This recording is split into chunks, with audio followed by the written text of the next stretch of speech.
Hello, investors. It's Don Vandenbord, Senior Portfolio Manager with Revere Asset Management. Today is Thursday, October 19th, 5:07 p.m. Eastern Time, coming to you from St. Augustine Beach, Florida, with tonight's Revere Market Insight video. State of the market downgraded to mild correction. We had it yesterday as fading rally. Uh, Jay Powell pretty much put the final nail in the coffin of whatever hope this market appeared to have for making progress. Check the trend gauge over here, leaders, neutral with a bearish sub arrow, and then the five major indexes across 3 time frames. Short term downgraded from neutral to downtrend slash bearish today as multiple closes for the S&P 500 and the NASDAQ 100 below the 21-day moving average triggers that notation.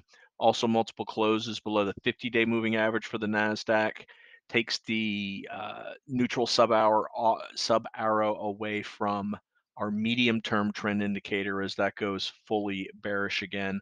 Long-term still a mixed bag. Dow looking to close the week below the 200-day moving average, but the NASDAQ 100 and the S&P 500 still above the 200-day moving average.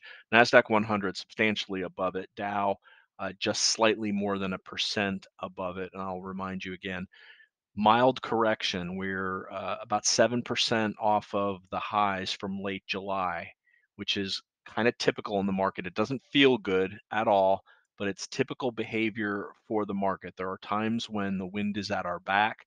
There's times when the wind is in our face. There's times when there's crosswinds. We're at the combination of crosswinds and wind in our face, and a lot going on geopolitically, economically. Um, and it's just a tough time, but every day we survive it, every day we protect our capital means we're that much closer, that much ready to the next bull market, the next positive acting market with leadership. And it could be just a few earnings reports away. Look at Netflix from last night. Or on the other hand, it could be a few earnings reports away from breaking down. And Tesla's the poster boy for that today. We'll get into all that when we hit the tail of the tape. So what just happened today? Markets were kind of sideways to down, and then noon Eastern time, the Powell was scheduled to have a speech at a New York Economic Club. The text of the speech was released. It got delayed by some climate protests, but the initial pop, there's initial volatility anytime he's involved, but the initial action was higher. Then the Q&A started, and volatility really picked up, and he was somewhat dovish in the speech, but much more hawkish in the Q&A. I mean, one quote that stood out to me said, "Do do I feel?" He asked himself a hypothetical question: "Do I feel like our policy is still too accommodative, or is our policy is restrictive enough?" The answer is no, and the market just dumped on that. Bounced around a couple times, but closed near the lows of the day.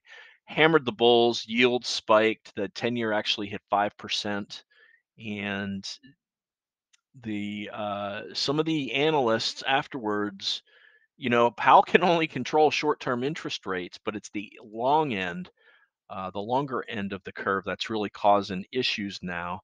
Uh, but banks, that this was what caused the initial regional banking crisis. Banks that have these long-term bonds on their books from when they were bought back when they were yielding less than 1%, those things are worth garbage. They're garbage now. You have to you can't even mark them to market. You have to put them in their hold to duration to keep from destroying your balance sheet. And it's just not a good scene. One of the comments I saw was the bond market seems to be telling the United States to get its act together. We've got massive deficit spending as well as unfunded liabilities, and at some point the punch bowl goes dry. But you don't need my economic comment; you need my market analysis. And here it is. We'll start off with the final numbers. The Big Seven, led down by Tesla, down 9.3% on the day after. When I started when I started the video last night, Tesla was up about 2%, And then Elon started talking about the Cybertruck and the challenges, and their margins were, I had some nice things to say in the video last night, but he undid it all, and a lot of analysts downgrading the stock today. That led the way down 1.51%. RG8, this is our 8 ETF, 8 growth ETF composite, down 1.7. S&P 500 up as much as a 0.5% on the positive spikes after when the speech was first released, but closed down 0.85%. Nasdaq 100 down almost a percent. Dow down 0.75. Mid caps and small caps both down 1.5%. Global 60/40 down 0.61%. Uh, Foreign stocks not quite as bad as domestic stocks today. Bonds down also.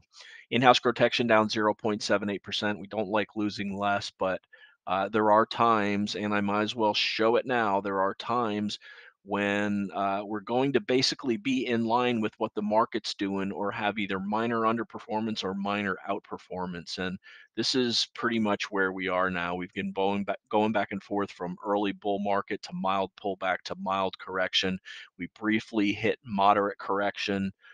If the market keeps going down, we'll be in cash or hedged or participating in inverse ETFs to take advantage of the downside, but spending a lot of time in here just treading water with the minor underperformance inline, minor outperformance statistic. But really, this is where most of the market kind of hangs around these three: bull one, pullback, or mild correction. This is where the market spends most of its time.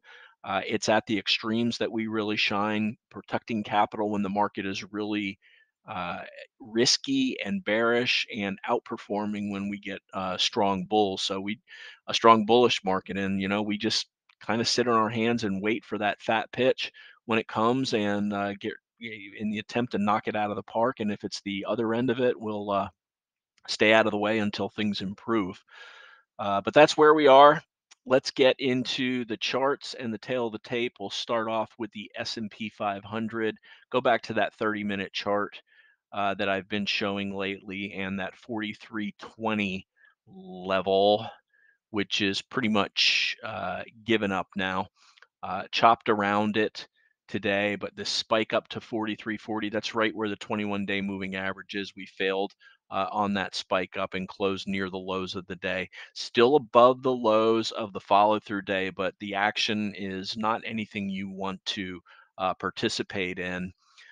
Best thing we could possibly look for right now is maybe a move down here, and this is where the 200-day moving average is now. Look for a bounce off there as a way to play the bottom of the range. But you certainly don't want to, in this market, be buying anything on strength. If anything, you want to be selling on strength. And that's the type of market that it is. You can see the failure here at the now hooking down 21-day moving average. Let's go to the NASDAQ 100, very similar picture.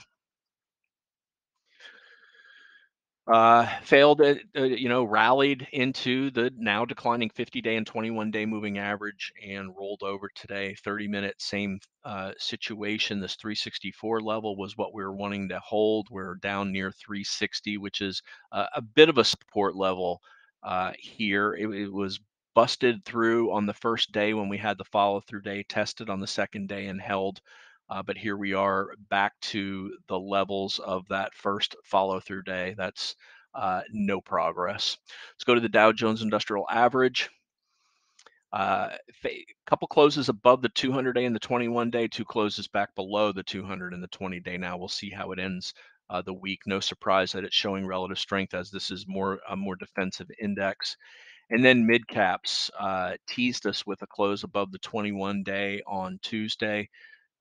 Breaking now all the way down near the low of this 440 range today. And even worse, we've been talking about this 170 level, how it's a big support level for small caps, and we broke through that today. Just terrible action on small caps, and really bad action across all 5 indexes. And that's why we invest across 3 time frames to determine how to allocate our capital. And really, unless we break the 200-day moving average, we keep a 50 to 60% allocation to the S&P 500, and then look for individual names or individual sectors to add alpha to the portfolio. And if that's not happening, we'll stick with the passive portion until we break the 200-day moving average. That's where all bear markets occur, are under that 200-day moving average. Let's go to the VIX. VIX broke above this 20 level today, also broke above the two spikes from over the last 2 weeks. This is not what the bulls want to see up near these extreme spikes in May. Not quite to where we were when we were having the crisis with regional banks, but if rates continue higher, I wouldn't be surprised to see that situation pop up again. That's the VIX. Let's go to the dollar. Dollar down today, still in this handle of this consolidation, but definitely don't want to see a break above this. But the fact that the dollar was down didn't benefit stocks in any way, shape, or form today, but it did benefit precious metals. Let's start with silver. Silver and upday up 0.76%. Let's go to gold, GLD. We took a position in this today after Powell speech finished. We broke above yesterday's highs. That was our entry point. This has about a 1% ATR. Doesn't move very quickly, but it certainly has the winds at its back right now. We'll be looking to add to this on lower risk entry points. Relative strength very clearly over the last week and a half has been showing up on gold. Gold stocks, GDX, not quite as strong as gold. Stocks are stocks after all. They can get dragged down regardless of what sector they're in if the overall market headwinds happen. Really, what you want to see with gold stocks is a move above this 30 level and then a move above this 200-day moving average, which is just above that. Let's go to Bitcoin, which was showing some relative strength today. Did close up 2%. Bitcoin stocks themselves, though, not really doing that well. And I did confirm that time expired on the SEC to challenge that court ruling for GBTC to convert to a spot ETF, but that seems to be in limbo right now. But certainly something we're keeping our eye on that would really pump up the demand for Bitcoin. Let's go to bonds now. Continue to make or lower lows in price, which means higher highs in yields. Here's the broad bond index really getting extended to the downside, as is TLT making another lower low. And if price getting extended to the downside, the yields are getting extended to the upside, making a higher high. We took a little bit of our TBT off today, sold into strength as one of our portfolio moves. We can reload that on a pullback, but very strong move up over the last week. You got to do offensive selling and defensive selling. If you only do defensive selling, you're going to give up profits constantly when things get extended. And we're between 2 and 3 ATR on this. You have to just lock some in. That's my opinion anyway. That's how we do it. TNX, the 10-year, higher high. 5-year, 0FVX, higher high. The theme is consistent there. Let's go to the tail of the tape now. You can freeze this. All the stochastics over the last 3 days have turned against us. AAII survey came out. Bulls dropped by 6%. Bears rose by 2%. I've got a minus sign there. That should be a plus. Neutral increased by 8%. VIX very extended to the upside. We're keeping our eyes on this getting too extended for a snapback to the downside. Unhighlighted the bull case now with multiple closes below the 21. I mentioned my comments on Powell from a 5-day consolidation. Second day down is our day count now. Second day below the 80 EMA and the 21 EMA. Very important. VIX inverted today. The VIX obviously is the fear index. And normally this green line with spot VIX, it should be below the upcoming months, and the upcoming months should go as if you're taking a road trip from Arizona to Maine. But when you see spot and the near months higher than the months in the future. In this case, we're seeing spot and the November. This is called backwardation or inversion, and it's a clear sign of fear in the market. Uh, Increased ranges. You can see the ATR on the S&P is now up to 1.17%. That's not a good sign. Increases volatility, increases fear, increases a chance for a strong move down in the market. And obviously, that's something we're trying to avoid. So the natural move for us, and it's part of our time tested rules, is to take exposure off when the market gets risky. And risky, third straight distribution day on the NASDAQ. Expectations now flip to negative. As far as sectors go, regional banks, well, they started positive on the day, but I got to get rid of that because they turned negative by the end of the day. Just gold and silver stocks and uranium, as well as bond yields up today. 11 out of 11 spider sectors led by to the downside by real estate. Our DRV position taking advantage of that. Biotech and TAN. Uh, TAN just solar's just coming apart. They look even worse. And one of the big solars warned after hours. Look at this chart, Sedge. You just can't hold on to individual names or themes. I believe in solar being the future. Here's Sedge, $350 back in February, closed today at 114, after hours down 20% to 90. If you don't have a sell discipline, you will get carried out on a stretcher if you participate in the market and just close your eyes to it. So portfolio, a lot of trimming we did today, either taking small losses or booking small gains in Vertex, Nutanix, Zscaler, and Crowd. Small gains in Zscaler and Crowd, small loss in Nutanix, small loss in BRT. Bought gold, added more T-bills, trimmed TBT into strength and NRGU into strength, sold all of our DFEN as those two buys went underwater. So we'll take a look at these portfolio charts here momentarily. Reduced our exposure from 0.96 to 0.79. So basically 80% risk of the S&P 500. Uh, 0.6 of this is in our S&P 500 exposure, which we'll keep as long as we're above the 200-day moving average. The rest is this small position in individual names that we have right now. But the bottom line on the day, not a happy one. Hawkish, Powell, hammers bulls, yields higher, and the VIX inverted. Third straight distribution day for NASDAQ. Even Stevie Wonder can see that this is not the market to be heavily invested in. Let's go through our holdings. All of our holdings are down to a quarter to a third of a percent. Some of them holding up fine, but not making any progress. You can't make progress in a market like this. Palantir, 1.5% size, we're down slightly on this.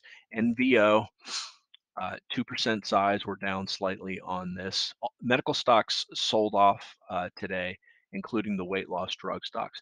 VRT sold another piece of this, hanging at the 50-day moving average now.